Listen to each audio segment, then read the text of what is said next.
como la artritis psoriásica y la artritis reactiva. Como ya habrán visto en la clase con la doctora Ochoa, las manifestaciones clínicas de estas espondiloartropatías seronegativas se van a caracterizar porque los pacientes presentan un dolor lumbar inflamatorio, el cual empeora con el reposo y mejora con el ejercicio. Hay la presencia de una rigidez matutina prolongada, generalmente mayor a los 30 minutos. Presentan entesitis, que como les mencioné, es el dolor en los sitios de inserción tendinosa. Puede haber dactilitis, que es la inflamación difusa en los extremos de los dedos, en los pulpejos de los dedos. Y algunas manifestaciones extraarticulares como son la uveitis, la psoriasis o la enfermedad inflamatoria intestinal. El diagnóstico, según la Asociación para la Clasificación en Espondiloartritis Axial o Periférica, va a hacer uso de la imagenología como radiografías, resonancia magnética para detectar si es que hay sacroileitis o entesitis. Y pues los exámenes de sangre va a mostrar una ausencia del factor reumatoideo y la presencia de un anticuerpo anti-CSP. Probablemente también exista elevación de los reactantes de fase aguda, como son la BCG y el PCR. Bueno, como habrán visto también, el tratamiento es a base de antiinflamatorios no esteroideos, que es la primera línea para el control del dolor y la inflamación. Y dentro de los fármacos biológicos que están estudiando, se ha encontrado que el anti-TNF son eficaces en la espondilitis anquilosante y en la artritis psoriásica. El anti-interleucina 17 va a ser útil especialmente en la artritis psoriásica, pero que tenga manifestaciones cutáneas prominentes. Y los inhibidores del JAK se va a utilizar como una terapia alternativa en casos refractarios, en casos que los anteriores fármacos no funcionen o no haya respuesta en el tratamiento. Esta es una visión global que les estoy dando, pero vamos a desarrollar una por una las enfermedades para ver cuál es la diferencia entre cada una de ellas. Como hemos mencionado, la etiopatogenia de las espondilitis, de las artropatías, es multifactorial. Va a involucrar una compleja interacción entre la predisposición genética del paciente, entre los factores ambientales y la disfunción inmunológica. Por tanto, es fundamental comprender estos mecanismos para poder desarrollar terapias dirigidas que han mejorado significativamente el pronóstico y la calidad de vida de los pacientes. Vamos a hablar entonces, en primer lugar, de lo que es la etiopatogenia de la espondilitis anquilosante. Como pueden ver, esta es una enfermedad inflamatoria crónica que principalmente va a afectar la columna vertebral y las articulaciones sacroiliacas. Se caracteriza por una inflamación de las entesitis o de los sitios de inserción y puede llevar a la fusión de las vértebras, resultando en una columna rígida conocida como columna de bambú. Acá tenemos una imagen donde podemos ver una columna vertebral normal, donde observamos la forma de los cuerpos vertebrales y los discos intervertebrales. Cuando ya el paciente inicia a presentar lo que es una espondilitis anquilosante temprana, se va a producir una inflamación en estas zonas justamente, y cuando esa inflamación es crónica, con el tiempo esto se va a convertir en lo que es una espondilitis anquilosante avanzada, ya que los discos intervertebrales van a empezar a disminuir y se van a fusionar estas vértebras, lo que va a dar lugar pues a lo que se denomina como la columna en bambú. Ya habíamos visto en la clase anterior lo que es cómo funciona este factor genético del HLA-B27, ya que tiene una cesión extremadamente fuerte y más del 90% de los pacientes con espondilitis anquilosante son positivos para el alelo HLA-B27. Dentro de los mecanismos que se han propuesto los diferentes grupos de estudios está el siguiente. Primero, la presentación de péptidos antigénicos.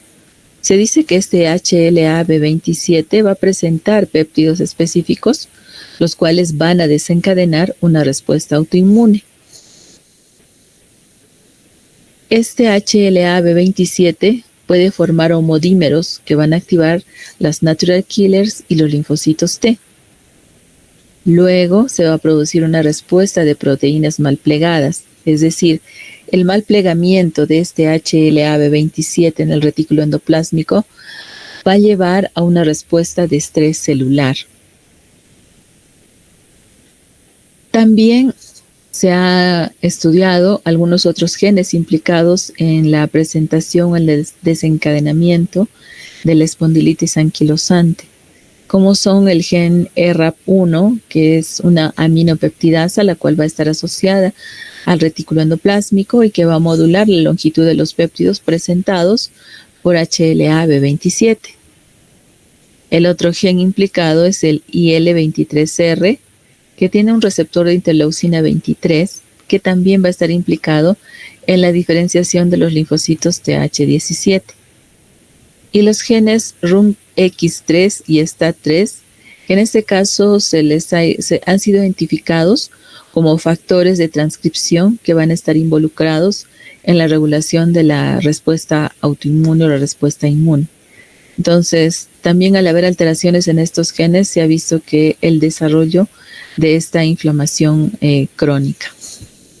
Como hemos mencionado, los factores ambientales y el microbioma, la disbiosis intestinal se ahora estudiada últimamente con más énfasis, va a llevar alteraciones en la microbiota intestinal y pues podrían desencadenar la presentación de la espondilitis anquilosante.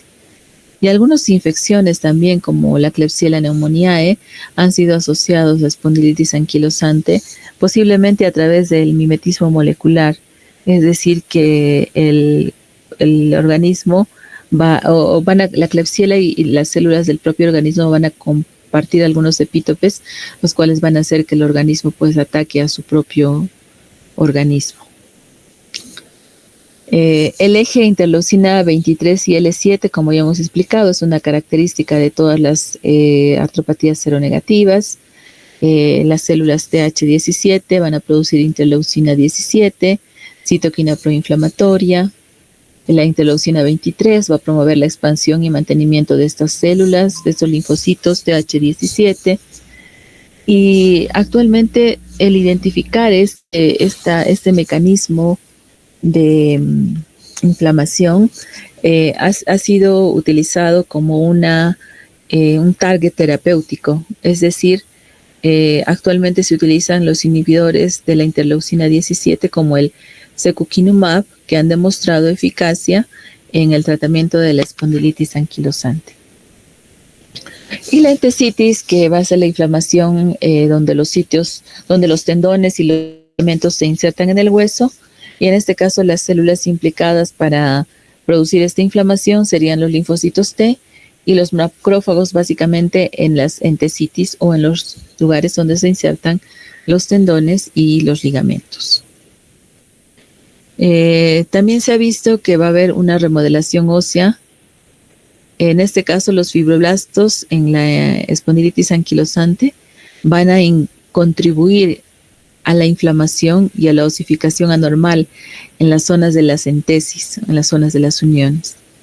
Y algunas vías de señalización que ya habíamos visto en las clases anteriores, como es la WNT y la BMP,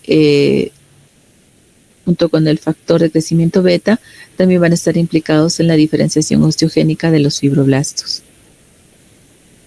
En cuanto a la epigenética y los microARNs, se menciona que existen cambios en la metilación del ADN, por lo tanto llevaría a modificación de las histonas, los cuales pueden influir en la expresión genética de la espondilitis anquilosante. Y como habíamos visto también, los microRNs van a regular la expresión de genes implicados en la inflamación y en la osteogénesis.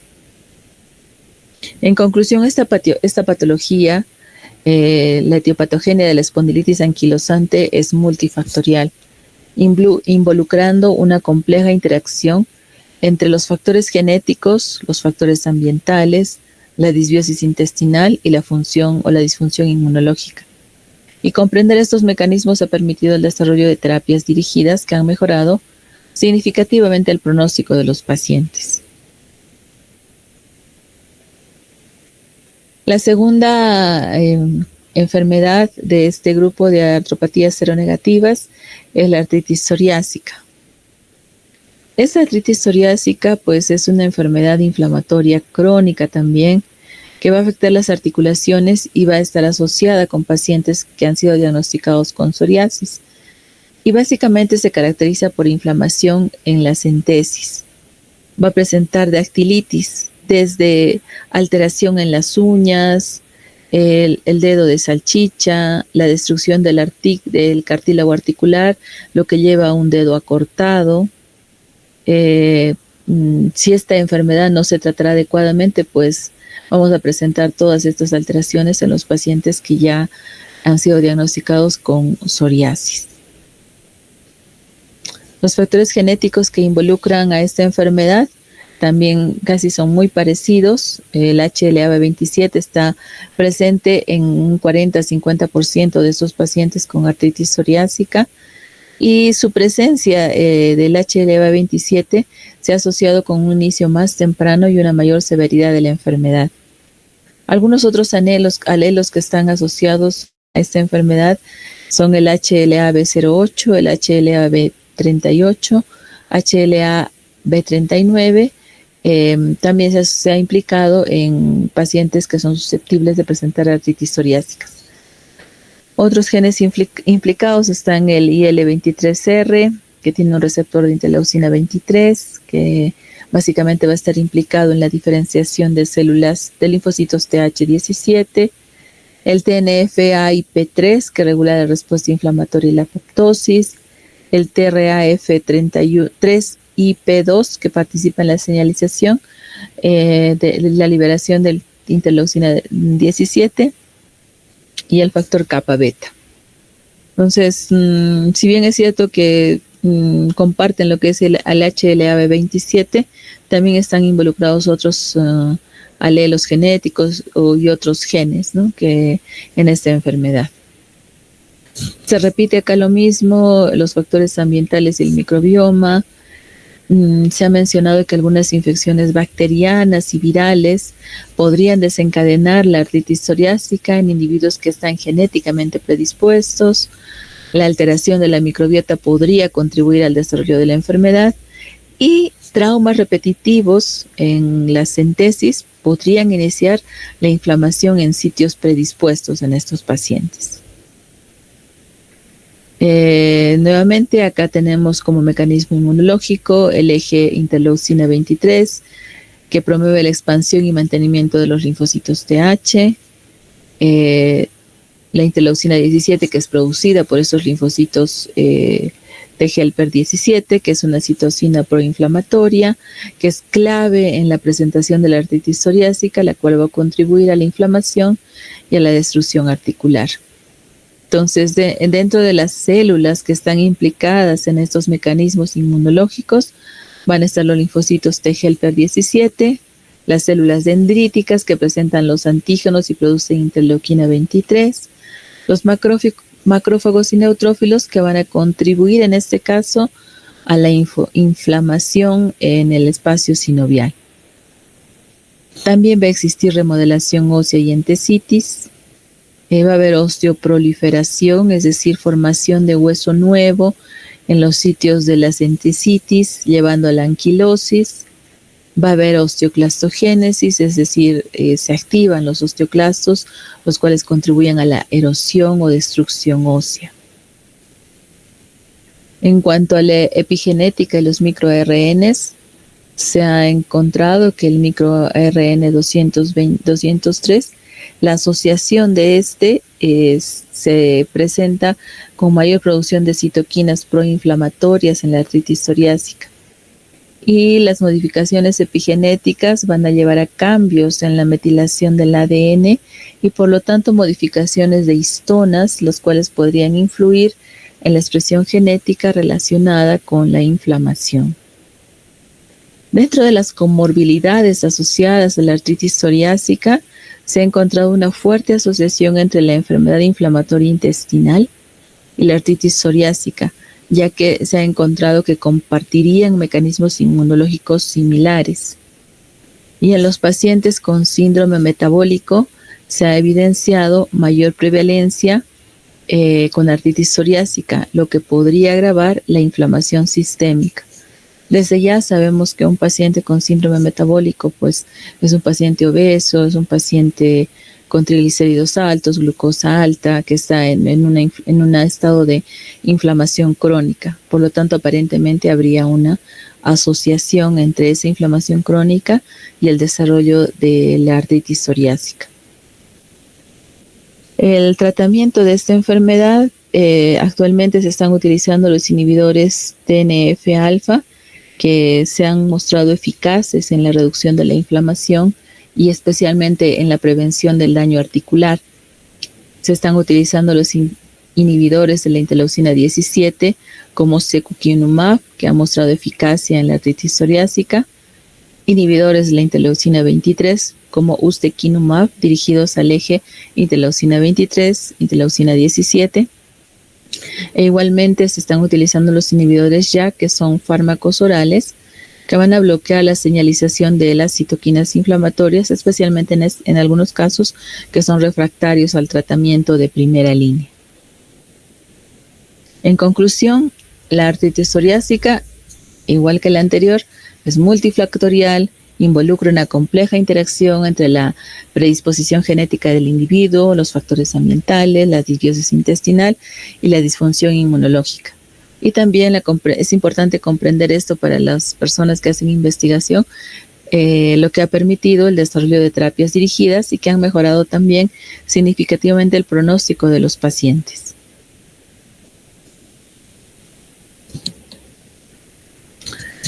En cuanto a la etiopatogenia de la artritis reactiva, esta es también una espondiloartritis seronegativa que va a aparecer como consecuencia de una infección previa. Generalmente esta infección va a estar localizada en el tracto urogenital o gastrointestinal y se va a caracterizar porque es una artritis estéril, es decir, no hay presencia directa de los patógenos en las articulaciones afectadas. Factores genéticos, el HLA-B27 está presente en el 50-80% de estos pacientes con artritis reactiva. Cuando se encuentra este HLA-B27 está asociado con mayor severidad y hay un mayor riesgo de cronicidad y espondilitis axial. Va a contribuir también a la presentación anómala de antígenos, a la formación de homodímeros que van a activar las células T y los natural killers. Esto también va a llevar a un estrés del retículo endoplásmico por mal plegamiento y esto va a desencadenar la liberación de citoquinas proinflamatorias. Genes relacionados con esta artritis reactiva van a estar el IL-23R, RAP1, STAT3, que básicamente estarían implicados en la señalización inmunológica y que los pacientes sean más susceptibles a espondiloartritis. También esta artritis reactiva se ha identificado que hay algunos agentes infecciosos que la podrían desencadenar. Como les mencionaba, generalmente están precedidos de una infección en el área urogenital, que puede ser causada por Chlamydia trachomatis, que es la más frecuente, o el Mycoplasma genitalium.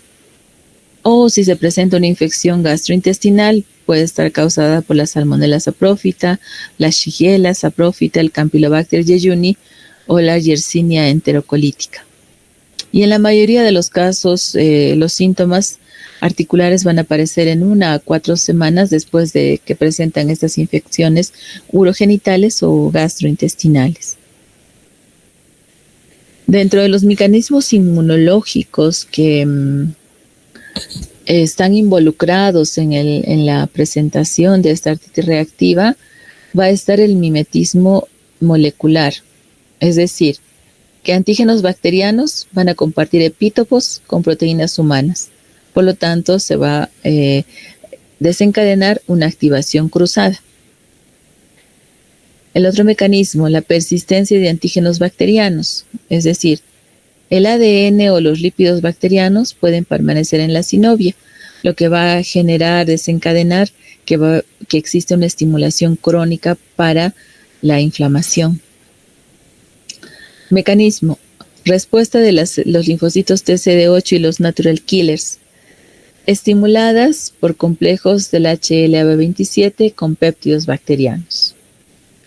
Y el cuarto mecanismo se encuentra en la cascada inflamatoria, linfocito T-helper1, linfocito T-helper17, y la explicación es que estos van a llevar a la secreción del factor de necrosis tumoral alfa, la interleuquina 17, la interleucina 23, los que van a conllevar a una inflamación articular crónica.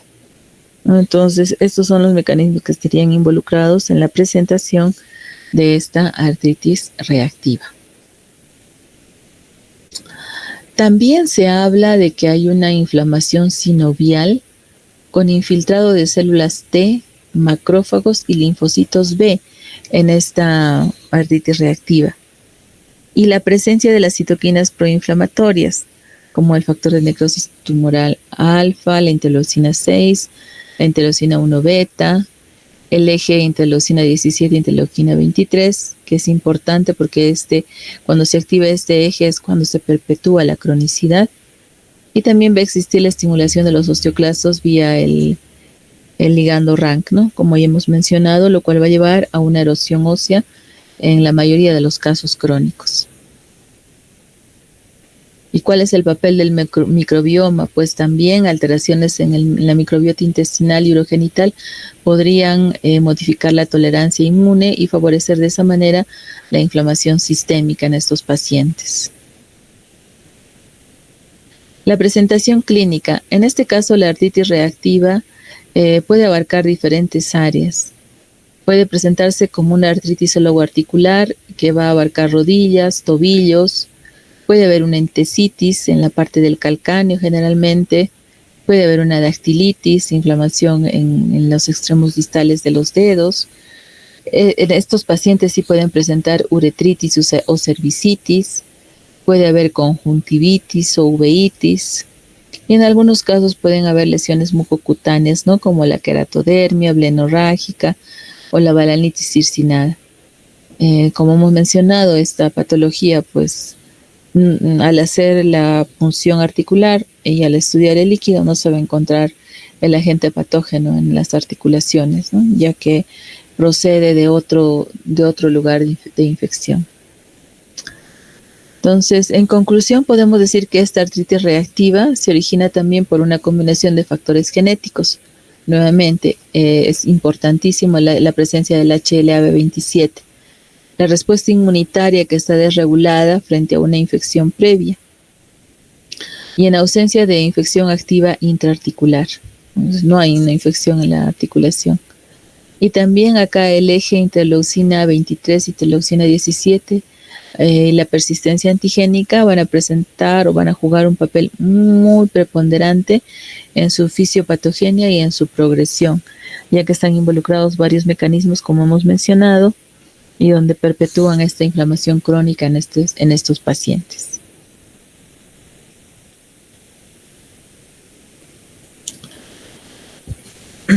En cuanto a la etiopatogenia de la artritis asociada a la enfermedad inflamatoria intestinal, tenemos que decir que esta va a ser también una forma de espondiloartritis seronegativa y que generalmente va a ocurrir con aquellos pacientes que tienen enfermedad inflamatoria intestinal, como son la enfermedad de Crohn o la colitis ulcerosa. Y puede presentarse de diferentes formas. Puede presentarse como espondilitis axial, incluso un poco se va a confundir con la espondilitis anquilosante, o puede producirse como una artritis periférica, que también puede ser oligo o poliarticular. Dentro de los factores genéticos que podrían contribuir a que se presente una artritis asociada a enfermedad intestinal inflamatoria, está nuevamente la presencia del HLA-B27, que en los pacientes que se encuentra o que se identifica este gen, se va a asociar con la forma axial de la enfermedad. Los pacientes que tienen el gen IL-23R va a estar relacionado con la vía de los linfocitos T helper 17 y con la enfermedad inflamatoria intestinal y la espondiloartritis. En aquellos pacientes que se identifique el gen NO2-CART15, van a verse mutaciones frecuentes que van a alterar la respuesta frente a las bacterias intracelulares. En los pacientes que tienen el gen ERAP1, este va a estar implicado en el procesamiento de péptidos, los cuales son presentados por el HLA-B27. Entonces, toda esta relación de genes que les muestro y nos indican una base compartida entre la inflamación intestinal y la inflamación articular. La disbiosis intestinal también puede activar esas respuestas inmunes aberrantes que van a desencadenar la inflamación sistémica, ya que el aumento de la permeabilidad intestinal permite que estos fragmentos bacterianos crucen hacia la circulación. Por lo tanto, esto activaría la inmunidad, se produce en la entesis o en los sitios de las articulaciones. Y como les mencioné, ciertos microorganismos como Klebsiella se han implicado en pacientes con enfermedad inflamatoria intestinal y espondiloartritis. Nuevamente, acá está implicado el eje interleucina 23, interleucina 17, con los linfocitos T helper 17, que son células innatas linfoides tipo 3, que son activadas en la mucosa intestinal y las cuales van a migrar hacia las articulaciones. Estas células van a llevar a la producción de interleucina 17A, interleucina 22, el factor de necrosis tumoral alfa, los cuales van a promover una inflamación sinovial y también una entesitis. Ahora, estas células activadas del intestino, desde el intestino van a migrar. Y, por ejemplo, se han encontrado que estas células o linfocitos T de memoria se han encontrado con marcadores de homing intestinal en el líquido sinovial. Es decir, que expresan integrinas y receptores de quimioquinas, los cuales le van a permitir salir del intestino, migrar hacia las articulaciones, y eso se va a conocer como el fenómeno de eje intestino-articulación. O sea, han sido activadas en el intestino, pero debido a que expresan integrinas y receptores en su superficie, eso les va a permitir atravesar el intestino y llegar hasta el sitio de las articulaciones. Las características clínicas pueden ser de acuerdo al tipo de manifestación. Si esta espondilitis asociada a enfermedad intestinal, inflamatoria intestinal, se desarrolla, tiene una manifestación axial, esta generalmente, como les mencioné, va a ser muy similar a la espondilitis anquilosante. Probablemente el paciente presente una sacroileitis, una posible fusión vertebral, y el curso se va a desarrollar independientemente de la enfermedad intestinal inflamatoria. Si su presentación es periférica, puede tener una presentación oligoarticular asimétrica, solo una articulación, paralela a la actividad de la enfermedad intestinal inflamatoria. Si se presenta como una entesitis o como una dactilitis, esta generalmente va a estar asociada a la enfermedad de Crohn. Y las uveitis y lesiones cutáneas se van a presentar como manifestaciones intestinales comunes, no se diferencia.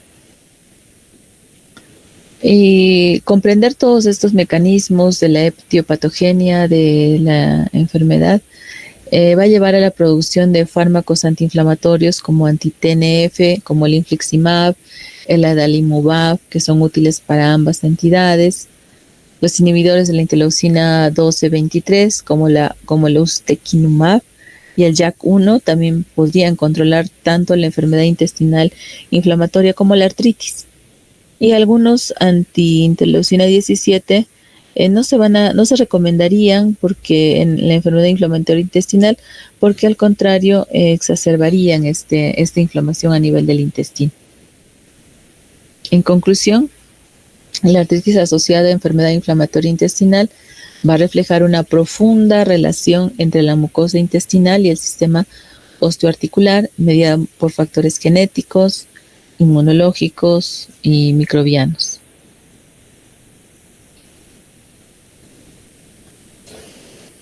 Ahora, la etiopatogenia de la espondiloartritis indiferenciada.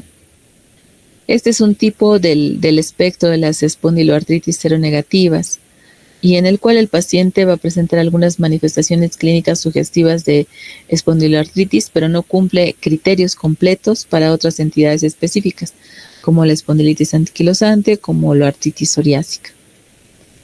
El Assessment of Spondyloarthritis International Society, va a considerar que la espondiloartritis indiferenciada incluye pacientes con dolor lumbar inflamatorio, entesitis periférica, dactilitis, uveitis, psoriasis, enfermedad inflamatoria intestinal o historia familiar positiva, que tenga algún familiar que haya tenido cualquiera de estas enfermedades mencionadas. Y en muchos casos esta artritis indiferenciada representa una fase temprana o una forma incompleta de otras espondiloartropatías como la espondilitis anquilosante. La asociación fuerte con el HLA-27 existe en el 60-70% de los pacientes y más está asociado con formas axiales y con mayor riesgo de progresión a espondilitis anquilosante. Otros factores, otros genes implicados están el RAP1 y el E23R, el RUNX3. Todos ellos comparten el mismo perfil genético de susceptibilidad que las otras espondiloartritis que acabamos de mencionar. Los factores ambientales también se ha mencionado que jugarían un papel importante, como la alteración de la microbiota intestinal, infecciones previas, urogenitales o gastrointestinales, factores mecánicos como el trauma, las entesis repetidas, y también el tabaquismo y el estrés podrían asociarse a un peor pronóstico si el paciente presenta esta enfermedad.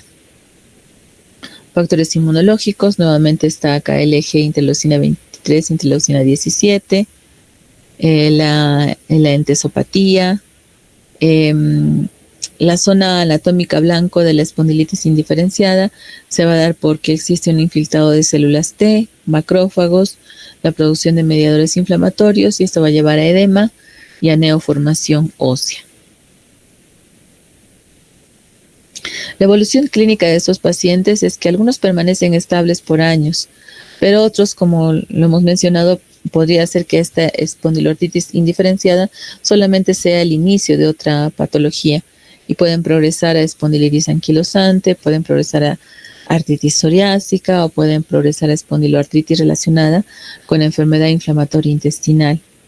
Y se ha encontrado una fuerte asociación entre esta progresión hacia otro tipo de artritis seronegativa en aquellos pacientes que tienen un HLA-B27 positivo, aquellos que tienen un dolor lumbar inflamatorio persistente y aquellos que se les ha diagnosticado sacroileitis en una resonancia magnética. Igual, comprender los mecanismos de la etiopatogenia nos ha permitido identificar el tratamiento. Los AINES siguen siempre el primer paso, son la primera línea para manejo de síntomas. Luego tenemos el uso de la anti-TNF, la anti-interleucina 17, si hay evidencia de enfermedad axial especialmente o entesitis persistente. Y a estos pacientes se les monitorea vía resonancia magnética para evaluar la inflamación subclínica. Esta espondiloartritis indiferenciada, como les dije, representa una forma temprana, incompleta o una variante atípica del espectro de estas espondiloartropatías seronegativas. Y como todas estas que hemos mencionado, su etiopatogenia comparte la misma base genética e inmunológica que otras espondiloartropatías, predominantemente el eje interleucina 23, interleucina 17, la activación entésica y la disbiosis intestinal. Identificar tempranamente estas características va a permitir que se pueda realizar una intervención terapéutica temprana y oportuna para prevenir la progresión estructural de esta enfermedad que, como hemos visto, lleva a la destrucción del cartílago y por lo tanto a un peor pronóstico de los pacientes. Si tuvieran alguna pregunta hasta acá.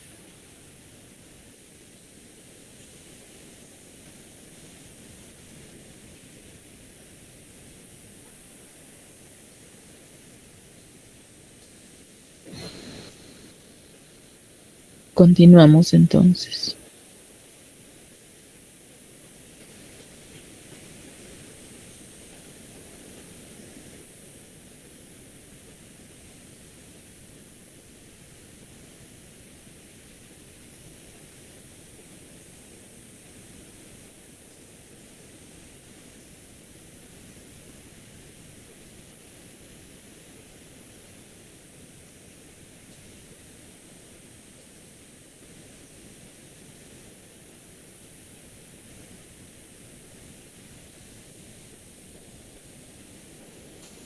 Entonces hablaríamos ahora de lo que es la etiopatogenia de la artritis por depósito de cristales.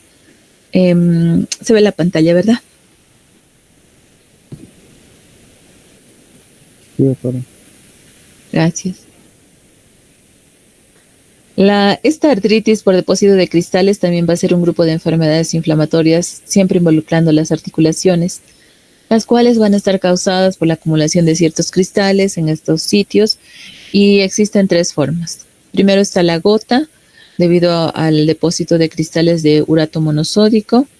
Después está la enfermedad por depósito de cristales de pirofosfato de calcio, conocida como pseudogota, que también está causada por cristales de este tipo.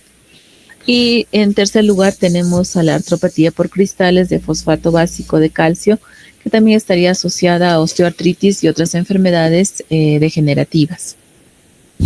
Entonces, vamos a ocuparnos de las dos primeras, la gota y la pseudogota. Como he mencionado, la formación de cristales en la gota, la hiperuricemia, va a llevar a la formación de cristales de urato monosódico que se van a depositar en las articulaciones, y esto va a llevar a una respuesta inflamatoria, ya que los cristales van a activar el inflamasoma, en este caso el NLRP23, en los macrófagos, lo cuales van a promover la producción de la interleucina I1 beta, que es una citocina proinflamatoria que es importante en la gota. Y la pseudogota, donde también se produce una acumulación de cristales de pirofosfato de calcio, también en el cartílago articular.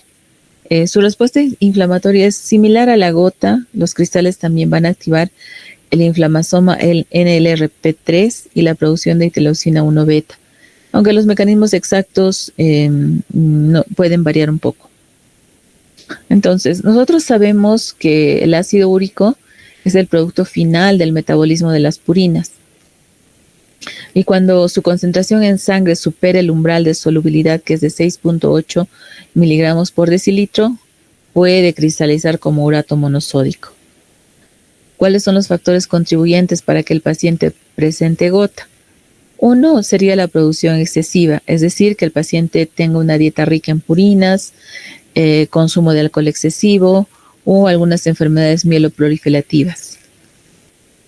O, por el contrario, que hay una eliminación deficiente, como por ejemplo en la enfermedad renal, el uso de diuréticos o algunos factores genéticos. Y también el microambiente articular juega un papel preponderante para el depósito de estos cristales de urato monosódico. El ambiente intraarticular tiene un pH bajo, tiene una temperatura más baja en las extremidades, y esto favorece la nucleación y precipitación de cristales de urato monosódico dentro de la cavidad articular. Estos cristales de urato monosódico son depósitos, no son solo depósitos pasivos, sino son potentes activadores inmunológicos. Una vez que estos cristales de urato monosódico precipitan en las articulaciones, inmediatamente los macrófagos sinoviales los reconocen como estructuras peligrosas, que se denominan los DAMPs o los Damage Associated Molecular Patterns, y que van a hacer, como son extraños, los van a fagocitar. Esta fagocitación va a llevar a la activación del inflamasoma NLRP3. Dentro del macrófago, estos cristales de urato monosódico activan este inflamasoma y forman un complejo multiproteico citosólico. Este complejo induce la activación de la caspasa 1, que convierte la prointerleucina 1 beta en su forma activa, interleucina 1 beta. Y esto va a llevar a desencadenar todo lo que es la cascada inflamatoria. Esta interleucina 1 beta, que es una citocina proinflamatoria, es clave en la gota. ¿Qué va a hacer? Va a reclutar neutrófilos, amplifica la respuesta inflamatoria y esto causa vasodilatación y aumento de la permeabilidad y por lo tanto dolor intenso. Y básicamente la llegada de estos neutrófilos va a amplificar el daño a través de enzimas lisosomales, que son especies reactivas de oxígeno, y los NET, que son las trampas extracelulares de neutrófilos, ¿no? Y es ahí cuando ya se presentan las características clínicas de la gota, que es la de presentación de signos inflamatorios en las articulaciones, especialmente del dedo gordo. A pesar de que esta intensa inflamación ha sucedido en las articulaciones, estos ataques se pueden autolimitar. Y hay una teoría que se postula, como habíamos mencionado en la clase anterior, se activan los macrófagos tipo 2 y las células T reguladoras, los que aumentan promoviendo la resolución. Sin embargo, la resolución activa va a implicar la secreción de lipocinas y resolvinas que van a inhibir la inflamación en este caso. En conclusión, la gota no va a ser solo una enfermedad metabólica, sino también va a ser una enfermedad inflamatoria inmunomediada. En este caso, la activación del inflamasoma NLRP3 y la producción de esta interleucina 1 beta van a constituir elementos fundamentales en su patogenia y van a representar también blancos terapéuticos, ya que actualmente se están utilizando otro tipo de medicamentos, no solamente colchicina, no solamente lopurinol, sino se está utilizando la anakinra como un antagonista directo contra la interleucina 1 beta. En cuanto a la pseudogota, esta formación de cristales de pirofosfato de calcio, primero tenemos que saber que el pirofosfato inorgánico se va a generar en los condrocitos durante el metabolismo del ATP. En condiciones normales se encuentran en equilibrio con factores que lo degradan. La que se va a encargar de degradar el pirofosfato inorgánico va a ser la pirofosfatasa o los transporta, ¿no? Pero en este caso va a haber una acumulación anómala. En los pacientes con formación con pseudogota, va a haber un exceso local de este pirofosfato inorgánico en el cartílago. Y esto va a favorecer su combinación con el calcio. Por lo tanto, se va a formar los cristales de pirofosfato de calcio dihidratado. Pirofosfato de calcio dihidratado. Cristales de pirofosfato de calcio dihidratado. ¿Qué predispone a esta patología? Pues la edad avanzada, porque ya existe una degeneración condral, la presencia de algunas patologías como la osteoartritis, algunos trastornos metabólicos como hipomagnesemia, hipofosfatemia, hipoparatiroidismo, hemocromatosis y algunas mutaciones en el gen ANKH, que es regulador del transporte de este pirofosfato inorgánico. En cuanto esta pseudogota es menos estudiada que la gota, pero también se evidencia que existe una inflamación aguda a través de varios mecanismos algo similares a los que produce la gota. Estos cristales de pirofosfato dihidratado, que se están depositados en la matriz celular del cartílago, pueden desprenderse y caer al espacio sinovial, donde igualmente son identificados por los macrófagos como extraños y son fagocitados. Esto, a su vez, activa el inflamasoma, al igual que en la gota, y esto va a llevar a la producción o a la activación de la caspasa 1 y la posterior producción de interleucina 1 beta, que es el principal mediador inflamatorio de esta patología.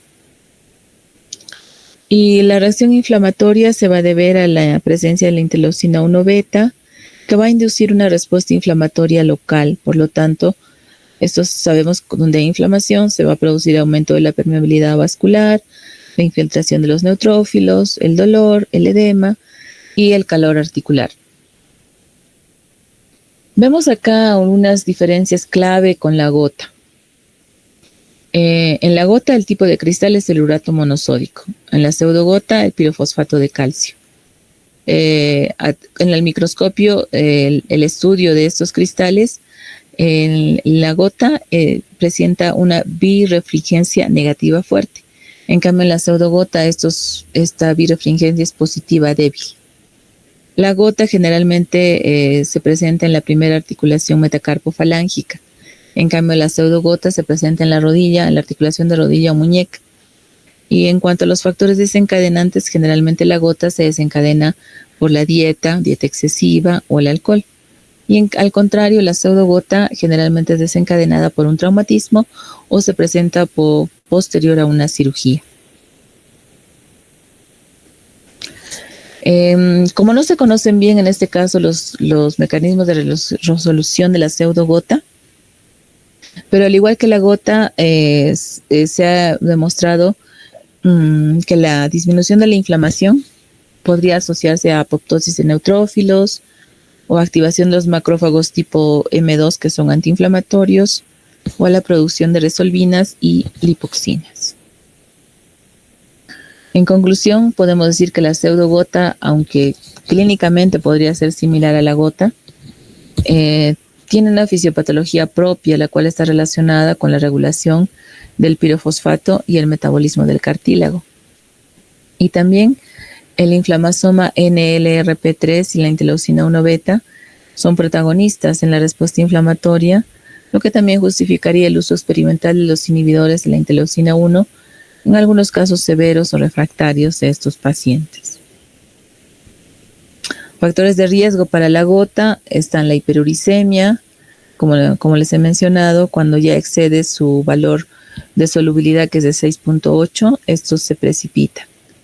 La dieta rica en purinas, el consumo de alcohol, obesidad, la insuficiencia renal. Y la pseudogota estaría desencadenado o se presentaría con mayor frecuencia en pacientes con edad avanzada, osteoartritis, hipomagnesemia, hipofosfatemia, hipotiroidismo o hemocromatosis. En cuanto a las manifestaciones clínicas, la gota se va a caracterizar por ataques agudos de artritis, comúnmente en la articulación metatarsofalágica del dedo gordo del pie. Y la pseudogota puede presentarse como artritis aguda o crónica o asintomática, incluso comúnmente en rodillas y muñecas. El diagnóstico se da por el análisis del líquido sinovial, donde se identifican los cristales bajo microscopía de luz polarizada. En la gota se identifican los cristales de urato monosódico con birefringencia negativa, y en la pseudogota los cristales de pirofosfato de calcio con birefringencia positiva débil. También podrían ayudar las radiografías, donde podemos evidenciar los tofos en la gota o la condrocalcinosis en la pseudogota. En cuanto al tratamiento, en la gota, la primera línea de acción son los AINES, la colchicina, los corticosteroides para los ataques agudos, el halopurinol o el febuxostat para reducir los niveles de ácido úrico a largo plazo. Y en la pseudogota, la primera línea de acción lo constituyen los AINES, la colchicina, los corticosteroides para los manejos de los síntomas. Sin embargo, no existen terapias específicas para disolver estos cristales de pirofosfato de calcio.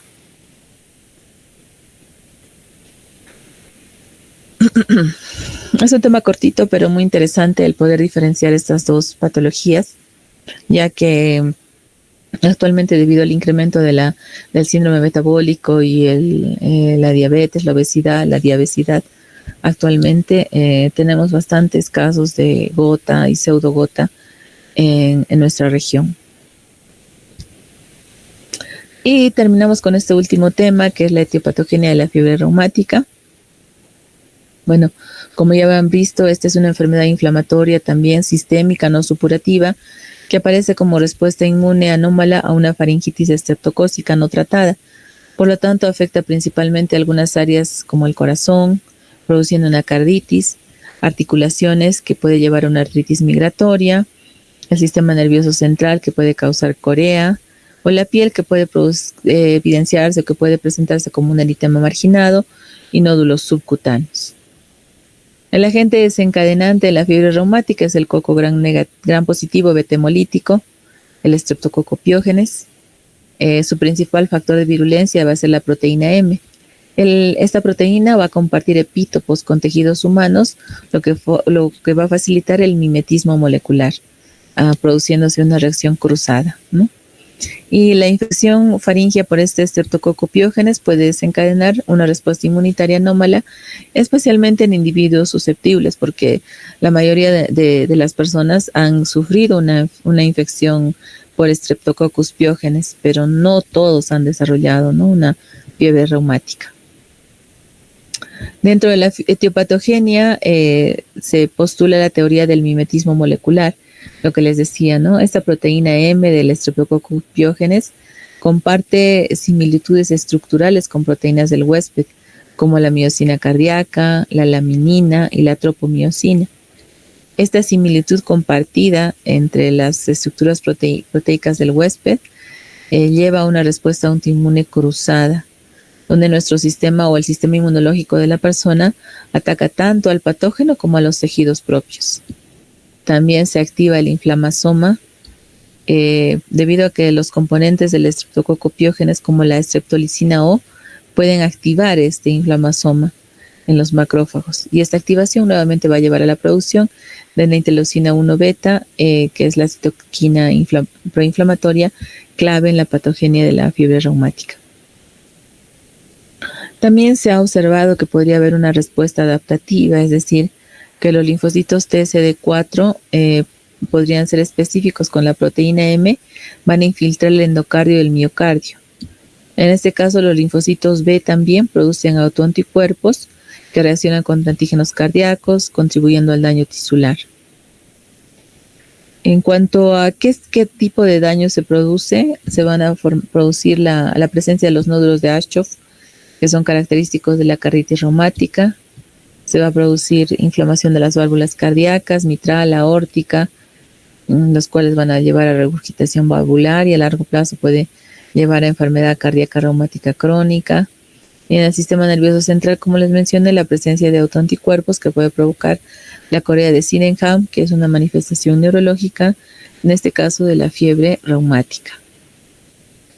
En cuanto a los factores genéticos ambientales, se van a presentar ciertos haplotipos, ¿no?, del HLA, como el HLA-DR y el HLA-DQ, que se asocian con una mayor susceptibilidad a la fiebre reumática. En algunos pacientes va a haber polimorfismos en genes de citoquinas como la interleucina 10, el factor de necrosis tumoral alfa, los cuales van a influir a la intensidad de la respuesta inflamatoria.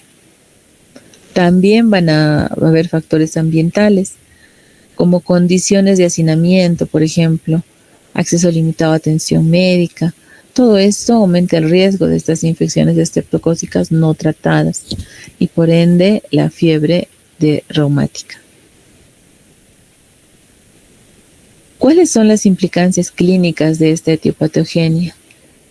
Explica el intervalo latente entre la infección y la aparición de síntomas. Generalmente, después de una infección por Streptococcus pyogenes no tratado, los síntomas de la fiebre reumática se van a presentar en 2 a 4 semanas.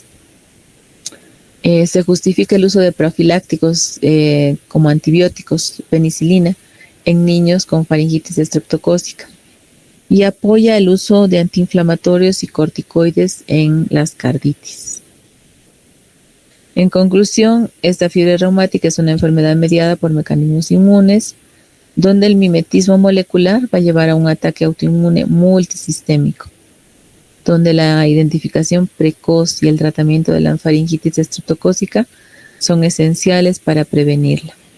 Por eso es importante cuando estén ustedes en su serum y tengan estos niños de bajas condiciones sociales que no tienen mucho acceso a la salud, generalmente es en ellos que se presenta más esta complicación, ¿no? Por eso es importante, como lo había mencionado en la diapositiva anterior, el uso profiláctico de antibióticos, especialmente en niños con faringitis estreptocócica.